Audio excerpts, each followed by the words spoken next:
ಸುಮಾರು 1.5 ಕೋಟಿ ವೆಚ್ಚದಲ್ಲಿ ನಿರ್ಮಾಣವಾಯಿತು ಶ್ರೀ ಕೋಟೆ ಮಾರಮ್ಮ ಹಾಗೂ ಶ್ರೀ ಕೊಲ್ಲಾಪುರದಮ್ಮ ದೇವಾಲಯ. ಕೊರಟಗೆರೆ ಪಟ್ಟಣದ ಕೋಟೆ ಮಾರಮ್ಮ ಹಾಗೂ ಕೊಲ್ಲಾಪುರದಮ್ಮ ತಾಯಿಯ ನೂತನ ದೇವಾಲಯ ಉದ್ಘಾಟನೆ ಹಾಗೂ ದೇವರುಗಳ ಪುನರ್ ಪ್ರತಿಷ್ಠಾಪನಾ ಮಹೋತ್ಸವ ಸಮಾರಂಭಕ್ಕೆ ಭಕ್ತ ಸಂಕುಲಕ್ಕೆ ಶ್ರೀ ಕೋಟೆ ಮಾರಮ್ಮ ಹಾಗೂ ಕೊಲ್ಲಾಪುರದಮ್ಮ ಕಟ್ಟಡ ನಿರ್ಮಾಣ ಸಮಿತಿಯ ವತಿಯಿಂದ ಸ್ವಾಗತ ಕೋರಲಾಗಿದೆ. ಇನ್ನು ಉದ್ಘಾಟನೆಯ ದಿವ್ಯ ಸಾನ್ನಿಧ್ಯವನ್ನ ಸಿದ್ದರಬೆಟ್ಟದ ಶ್ರೀ ವೀರಭದ್ರ ಶಿವಾಚಾರ್ಯ ಸ್ವಾಮೀಜಿ ಹಾಗೂ ಯಲೆರಾಂಪುರ ಮಠದ ಹನುಮಂತನಾಥ ಸ್ವಾಮೀಜಿಯವರು ವಹಿಸಲಿದ್ದಾರೆ ಎಂದು ದೇವಸ್ಥಾನದ ಆವರಣದಲ್ಲಿ ಆಯೋಜಿಸಿದ ಪತ್ರಕರ್ತರ ಸಭೆಯಲ್ಲಿ ದೇವಸ್ಥಾನದ ಸಮಿತಿ ಸದಸ್ಯರು ತಿಳಿಸಿದರು. ಇನ್ನು ದೇವಸ್ಥಾನದ ಪುನರ್ ಪ್ರತಿಷ್ಠಾಪನೆಯ ದಿನ ಅಂದರೆ 29/4/2025 ಮಂಗಳವಾರದಿಂದ 1/5/2025 ಗುರುವಾರದವರೆಗೆ ಪಟ್ಟಣದಲ್ಲಿ ಮಾಂಸ ಆಹಾರ ಮಾರಾಟ ನಿಷೇಧ. 48 ದಿನಗಳ ಕಾಲ ಮಾಂಸ ಆಹಾರ ನಿಷೇಧ ಮಾಡಲಿರುವ ಕೋಟೆ ಮಾರಮ್ಮ ಹಾಗೂ ಕೊಲ್ಲಾಪುರದಮ್ಮ ದೇವಿಯ ಭಕ್ತಾದಿಗಳು 29, 30 ಹಾಗೂ 1ನೇ ತಾರೀಕು ದೇವಸ್ಥಾನದ ಉದ್ಘಾಟನಾ ಸಮಾರಂಭ ನೆರವೇರಲಿದೆ. 48 ದಿನಗಳ ಕಾಲ ವಿಶೇಷ ಪೂಜೆ ಪುನಸ್ಕಾರಗಳು ನಡೆಯಲಿವೆ ಹಾಗೂ ಪಟ್ಟಣದ ಸುಮಾರು 2,500 ಮನೆಗಳಿಗೆ ಮಡ್ಲಕ್ಕಿ ನೀಡುವ ಕಾರ್ಯಕ್ರಮ ಹಮ್ಮಿಕೊಳ್ಳಲಾಗಿದೆ. ದೇವಸ್ಥಾನದ ಉದ್ಘಾಟನಾ ಸಮಾರಂಭಕ್ಕೆ ಗೃಹ ಸಚಿವರಾದ ಡಾಕ್ಟರ್ ಜಿ ಪರಮೇಶ್ವರ್, ಕೇಂದ್ರ ಸಚಿವರಾದ ವಿ ಸೋಮಣ್ಣ, ಸಹಕಾರ ಸಚಿವರಾದ ಕೆಎನ್ ರಾಜಣ್ಣ, ಶಾಸಕರಾದ ಟಿಬಿ ಜಯಚಂದ್ರ, ಸಿ ವೀರಣ್ಣ ಮಾಜಿ ಸಚಿವರು, ಆರ್ ರಾಜೇಂದ್ರ ವಿಧಾನ ಪರಿಷತ್ ಸದಸ್ಯರು, ಪಿಆರ್ ಸುಧಾಕರ್ಲಾಲ್ ಮಾಜಿ ಶಾಸಕರು ಕೊರಟಗೆರೆ ಕ್ಷೇತ್ರ, ಅನಿಲ್ ಕುಮಾರ್ ನಿವೃತ್ತ ಐಎಎಸ್ ಅಧಿಕಾರಿಗಳು ಹಾಗೂ ಪಟ್ಟಣ ಪಂಚಾಯಿತಿಯ ಎಲ್ಲ ಅಧ್ಯಕ್ಷರು, ಸದಸ್ಯರು, ಊರಿನ ಗೌಡರು, ಪಣಗಾರರು, ಕೈವಾಡದವರು, ಸಂಘ ಸಂಸ್ಥೆಗಳು, ಎಲ್ಲ ಸದ್ಭಕ್ತರು ಬರಲಿದ್ದಾರೆ ಎಂದು ದೇವಸ್ಥಾನದ ಸಮಿತಿಯ ಅಧ್ಯಕ್ಷರಾದ ಎಡಿ ಬಲರಾಮಯ್ಯನವರು ತಿಳಿಸಿದರು. ಮಾರಮ್ಮತಾಯಿ ಕೊಲ್ಲಾಪುರದಮ್ಮ ನಮಗೆ ಸಹಾಯ ಮಾಡ್ತಾ ಇದ್ದಾರೆ. ಅದರಿಂದ ವಿಜೃಂಭಣೆಯಾಗಿ 29, 30 ಪೂಜೆ ತಾರೀಕು 29ನೇ ತಾರೀಕು ಎಲ್ಲ ಜ್ಞಾನ ಪೂಜೆ ಇದೆ. ಅವತ್ತು ಇಡೀ ಊರಿಂದ ಸುಮಾರು 100,000 ಹಾಕಿದ್ದು ಬರ್ತದೆ. ಇಷ್ಟಪಡಿದೆ ಏನು ಕಳಸ ನಾವು ಏನು ಸೀನಿಯರ್ ಬಾವಿದೆ ಅಲ್ಲಿಂದ ದೇವಸ್ಥಾನಗಳು ಬರಬೇಕು. ಅದು ಒಂದು ದಿವಸ ಇರುತ್ತೆ. 2 ದಿವಸ ಏನು ಇದು ಕಳಸಾರಾಧನೆ ಒಂದು ಯಾರು ಕೂಡ ಊರಲ್ಲಿ ನಾವೇನು ಮಾಡಬಾರ್ದು ಮತ್ತು ಏನು ನಾವು ಕಟ್ಕೊತಾ ಇದ್ದೀವಿ ಏನು ಅದನ್ನು ಕೂಡ ಮಾರಾಟ ಮಾಡಬಾರ್ದು. 3 ದಿನ ಮಾತ್ರ 29, 30 ವಿಶೇಷವಾಗಿ ನಾವು ಅಂಗಡಿಯವ್ರಿಗೂ ಮನವಿ ಮಾಡ್ಕೊತಾ ಇದ್ವಿ ಮತ್ತು ಊರಲ್ಲೂ ಮನವಿ ಮಾಡಿದ್ವಿ. ಏನು ಕೂಡ ನಮ್ಮ ಊರಲ್ಲಿ ಯಾಕೆಂದರೆ ಭಾಳ ಪ್ರಸಿದ್ಧವಾದ ಒಂದು ದೇವಸ್ಥಾನ ಇದೆ, ಇತಿಹಾಸ ಇರುವಂಥ ದೇವಸ್ಥಾನ. ಬಹುಶಃ ನೀವು ಯಾರೂ ನೋಡಿಲ್ಲ, ನಾನು ನೋಡಿಲ್ಲ ಈ ದೇವಸ್ಥಾನ ಯಾವಾಗ ಕಟ್ಟರು ಅಂತ. ಅದರಿಂದ ಅದು ಕೂಡ ನೀವು ಅದನ್ನು ಸಾರ್ವಜನಿಕ ಮನವರಿಕೆ ಮಾಡಿಕೊಂಡು ಸುಮಾರು 2,600 ಮಡ್ಲಿಕ್ಕೆ ಕಟ್ಟುವಂಥ ಒಂದು ವ್ಯವಸ್ಥೆ ಮಾಡಿದ್ವಿ. ಅದಕ್ಕೆ ಪ್ಲ್ಯಾನ್ ಹಾಕಿದ್ವಿ, ಯಾವ ರೀತಿ ಕೊಡಬೇಕು, ಹೆಂಗೆ ಮಾಡಬೇಕು, ಇದನ್ನು ಇಲ್ಲೇ ಕೊಡೋದ ನಮ್ಮ ಮನೆಗೆ ಕೊಡೋದ ಅನ್ನೋದಕ್ಕೆ ಕೂಡ ಚಿಂತನೆ ಮಾಡ್ತಾಯಿದ್ವಿ. 2,600 ಮಡ್ಲಿಕ್ಕೆ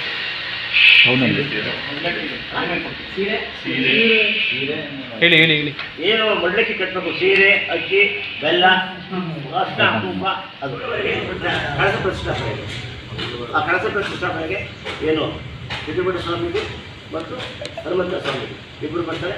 ಅವರ ಜೊತೆಯಲ್ಲೂ ಕೂಡ ನಮ್ಮ ಏನು ನಾವು ಇವತ್ತು ಇನ್ವಿಟೇಷನ್ ಆಗಿದ್ದೀವಿ ನಮ್ಮ ಮಂತ್ರಿಗಳು, ಆ ಮಂತ್ರಿಗಳು ಮತ್ತು ವಿಶೇಷ ಆಹ್ವಾನಿತರು ಎಲ್ಲರೂ ಕೂಡ ಇವತ್ತು ಬಂದು ಅದನ್ನು ನೋಡ್ತಾರೆ. ಮತ್ತು ವಿಶೇಷವಾಗಿ 29ನೇ ತಾರೀಕು ಊಟದ ವ್ಯವಸ್ಥೆ ಇದೆ, 30ನೇ ತಾರೀಕು ಊಟದ ವ್ಯವಸ್ಥೆ ಇದೆ, 1ನೇ ತಾರೀಕು ಟೇಬಲ್ ಊಟ. ಏನು ಈ ಬೀದಿಯಲ್ಲಿ ಏಕಾಗಿ ಸುಮಾರು 4,000 to 5,000 ಜನಕ್ಕೆ ಊಟ ಹಾಕಿ ವ್ಯವಸ್ಥೆ ಮಾಡಿದ್ವಿ. ಅದಕ್ಕೂ ಕೂಡ ಯಾರೊಬ್ಬರು ದಾನಿಗಳು ಬಂದಿದ್ದಾರೆ, ಜಗನ್ನಾಥದ ದಾನಿಗಳು ಕೂಡ ಬಂದಿದ್ದಾರೆ.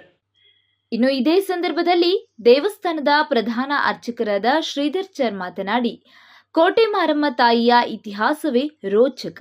ರಾಜರ ಆಳ್ವಿಕೆಯಲ್ಲಿ ಮೈಸೂರಿನ ರಾಜಮನೆತನದ ಶ್ರೀ ನಾಲ್ವಡಿ ಕೃಷ್ಣರಾಜ ಒಡೆಯರು ಕೋಟೆ ಮಾರಮ್ಮ ತಾಯಿಯನ್ನ ನಮ್ಮ ಪ್ರಾಂತ್ಯಕ್ಕೆ ಕೊಡಿ ಎಂದು ಕೇಳಿದರಂತೆ. ಮೈಸೂರಿನಲ್ಲಿ ದೇವಸ್ಥಾನ ಕಟ್ಟಬೇಕಾದರೆ ಒಂದು ಕಂಬವನ್ನು ನಿಲ್ಲಿಸಲಾಗದೇ ಇದ್ದಾಗ ರಾಜಮನೆತನದವರು ಕೇಳಿಕೊಂಡಾಗ ಕೊರಟಗೆರೆಯ ಮಾರಮ್ಮ ತಾಯಿ ಇಲ್ಲಿಗೆ ಬಂದಿದ್ದಾಳೆ, ಅವಳಿಗೆ ಒಂದು ದೇವಸ್ಥಾನ ನಿರ್ಮಿಸಿ ಎಂದು ಕೇಳಿಕೊಂಡರಂತೆ. ಅದರಂತೆ ನಿರ್ಮಾಣವಾಗಿದೆ ಈ ದೇವಸ್ಥಾನ. ಈಗಲೂ ಕೂಡ ಮೈಸೂರಿನಲ್ಲಿ ಕೊರಟಗೆರೆ ಕೋಟೆ ಮಾರಮ್ಮ ತಾಯಿಯ ದೇವಸ್ಥಾನವಿದೆ. ಇಡೀ ರಾಜ್ಯದಲ್ಲಿ ಬೇರೆ ಎಲ್ಲಿಯೂ ಕಾಣದ ವಿಸ್ಮಯ ಕೋಟೆ ಮಾರಮ್ಮ ತಾಯಿಯ ವಿಗ್ರಹ ಹಾಗೂ ಮೈಸೂರಿನ ಚಾಮುಂಡೇಶ್ವರಿ ತಾಯಿಯ ವಿಗ್ರಹ ಒಂದೇ ರೀತಿ ಕಾಣುತ್ತದೆ. ಈಗಲೂ ಭಕ್ತಾದಿಗಳು ಪ್ರತ್ಯಕ್ಷವಾಗಿ ಕಾಣಬಹುದು ಎಂದರು. ಉತ್ತರ ಭಾಗದಲ್ಲಿ ಪರ್ಟಿಕ್ಯುಲರ್ ಇರ್ತಕ್ಕಂಥ ಕೋಟೆ ಮಾರಮ್ಮ ಬಂದವಳೆ, ನೀವು ಅವ್ರನ್ನ ಕೇಳಕ್ಕೆ ಹೋಗಿದ್ದೀರಿ, ದೇವ್ರನ್ನ ಕೇಳಕ್ಕೆ ಹೋಗಿದ್ರಲ್ಲ, ಇಲ್ಲಿ ಬಂದಿದ್ದಾಳೆ, ಅವಳಿಗೆ ಇಲ್ಲೊಂದು ದೇವಸ್ಥಾನ ಮಾಡಿ ಸರಿ ಹೋಗ್ತದೆ ಅಂತ ಎಲ್ಲ ವಿಚಾರ ತಿಳಿಸ್ತಾರೆ. ಅವಾಗ ಮಹಾರಾಜರು ನಂಬಲಿಲ್ಲ. ಬೆಳಗ್ಗೆ ಎದ್ದು ಉಪ್ಪರಿಗೆ ಮೇಲೆ ಬಂದು ನಿಂತ್ಕೊಂಡು ನೋಡಿದ್ರೆ ಇಷ್ಟು ಹುಡುಗಿಯಾಗಿ ಅಲ್ಲಿ ನಿಂತಿತ್ತು ಉತ್ತರ ಭಾಗದಲ್ಲಿ. ಅವಾಗ ಅಲ್ಲೊಂದು ದೇವಸ್ಥಾನ ಮಾಡವ್ರೆ ಉತ್ತರ ಭಾಗದಲ್ಲಿ, ಈಗಲೂ ಇದೆ. ಈಗಲೂ ಕೋಟೆ ಮಾರಮ್ಮ ಅಂತಲ್ಲಿ ಹೆಸರು. ಉತ್ತರ ಭಾಗದಲ್ಲಿ ಅಲ್ಲಿ ಪೂಜೆ ನಡ್ಕೊಂಡು ಬಂತಲ್ಲಿ, ಇಲ್ಲಿ ಪೂಜೆ ಕಮ್ಮಿ ಆಗ್ಬಿಟ್ಟು ಊರೇ ಬಿಟ್ಟು ಹೋಗ್ಬಿಟ್ಟು ಅವಳು ಎಮ್ಮ ಇಲ್ಲ ಅನ್ನಂಗೆ. ಹಾಗೂ 29/4/25 ಮಂಗಳವಾರ ಸಾಯಂಕಾಲ ಎಲ್ಲ ಸರ್ವಮಂಗಳೆಯರಿಂದ ಗಂಗಾಭಾವನೆ ಪೂಜೆ ದೇವಸ್ಥಾನದಿಂದ ಹೊರಟು ತಳವಾರ ಬಾವಿಯಿಂದ ಅಲ್ಲಿ ಪೂಜೆ ಮುಗಿಸ್ಕೊಂಡು ಕಳಸ ಪ್ರತಿಷ್ಠಾಪನೆಗಳು ಮಾಡಿಕೊಂಡು ಮುತ್ತೈದೆಯರ ಸಮೇತ ಬಂದು ದೇವಸ್ಥಾನದ ಆವರಣ ಪ್ರವೇಶ ಮಾಡಿ, ಆನಂತರ ದೇವರ ಮೂಲ ಬಿಂಬನ ಅಂದರೆ ಮೂಲ ವಿಗ್ರಹಗಳನ್ನ ಪುರಪ್ರವೇಶ ಆಗುತ್ತೆ. ದೇವಸ್ಥಾನದಲ್ಲಿ ಬಂದು ಶಯನ ನಿವಾಸದಲ್ಲಿರ್ತೀವಿ. ಆನಂತರ ಯಾಗಶಾಲಾ ಪ್ರವೇಶನೂ ಆಗುತ್ತೆ. ಅದು ಮಂಗಳವಾರದ ಕಾರ್ಯಕ್ರಮ. ಬುಧವಾರದ ಬೆಳಗ್ಗೆ ಕಾರ್ಯಕ್ರಮ 9 ಗಂಟೆಯಿಂದ ಶುರುವಾಗುತ್ತೆ.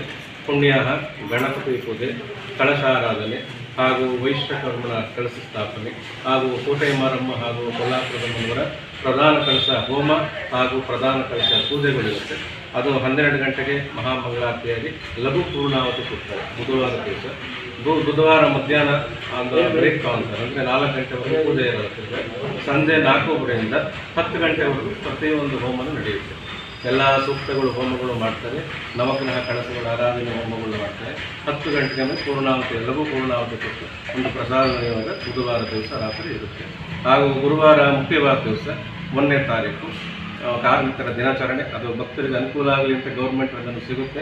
ಎಲ್ಲರೂ ಬಂದು ತಾಯಿ ದರ್ಶನ ಮಾಡಿ ಆವತ್ತಿನ ದಿವಸ ಬೆಳಗ್ಗೆ ಬ್ರಾಹ್ಮಿ ಮುಹೂರ್ತದಲ್ಲಿ ಮೂಲ ದೇವರುಗಳ ಪ್ರತಿಷ್ಠಾಪನೆ ಆಗುತ್ತೆ. ಅಷ್ಟಬಂಧನ ಇರುತ್ತೆ. ಆ ಅಷ್ಟಬಂಧನ ಆದಮೇಲೆ ಮೇಲೆ ಸ್ವಾಮೀಜಿಗಳು, ಸಿದ್ದರಘಟ್ಟ ಸ್ವಾಮಿಗಳು, ವೀರಭದ್ರ ಶಿವಾಚಾರ್ಯ ಸ್ವಾಮಿಗಳು ಹಾಗೂ ಯಲ್ಲರಾಮಪುರದ ಹನುಮಂತ ಸ್ವಾಮಿಗಳು ಬಂದು ಅವರ ಅಮೃತ ಹಸ್ತದಿಂದ ಕಳಶ ಆಗುತ್ತೆ. ಗೋಪುರದ ಮೇಲೆ ಬ್ರಹ್ಮ ಕಳಶ ಸ್ಥಾಪನೆಯನ್ನು ಮಾಡ್ತಾರೆ.